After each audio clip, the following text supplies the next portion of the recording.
বৈষম্যবিরোধী ছাত্র আন্দোলন চলাকালে পেটে ও কোমরে গুলিবিদ্ধ হয়ে মারা যান রিকশাচালক সুজন হোসেন।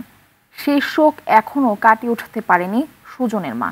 আদরের ছেলেকে হারিয়ে পাগলপ্রায় অবস্থা। অন্যদিকে সুজনের একমাত্র কন্যা সন্তানের ভবিষ্যৎ নিয়ে দুশ্চিন্তা। সাভার থেকে জিয়াউর রহমান জিয়ার তথ্য ছবিতে জানাচ্ছেন ইমরুল কায়েস। বছর শেষের খুশি নগদে হবে বেশি। নগদ পেমেন্টে নির্দিষ্ট ক্যাটাগরির কেনাকাটায় ৩০০ টাকা পর্যন্ত ক্যাশব্যাক। মোস্তফা সর্দার ও রেখা বেগমের 4 সন্তানের মধ্যে একমাত্র ছেলে সুজন হোসেন। পরিবারের সবচেয়ে ছোট হওয়ায় ছিল একটু বেশি আদরের। সেই আদরের সন্তানের অকাল প্রয়াণ মেনে নিতে পারছেন না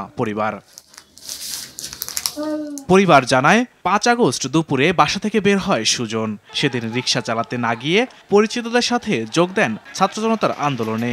পরে সাভার বাজার বাস স্ট্যান্ড এলাকায় পুলিশের গুলিতে কোমরে ও পেটে গুলিবিদ্ধ হন। হাসপাতালে নেওয়া হলে মারা যায় সুজন। সেই খবর পাওয়ার পর থেকেই পাগল প্রায় সুজনের মা রেখা বেগম।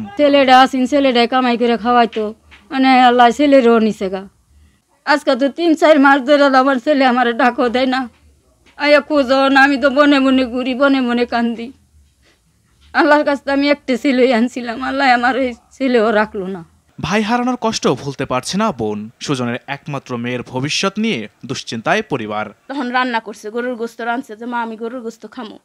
তো আমার ভাইয়ের ভাগ্যে রিজিকে ছিল না, শুধু আমার হাতের ডাল রান্না খাইছে আমার ভাই। সরকারের কাছে একটাই আমার দাবি, আমার ভাস্তিটার ভরণ পোষক যাতে তারা গ্রহণ করে।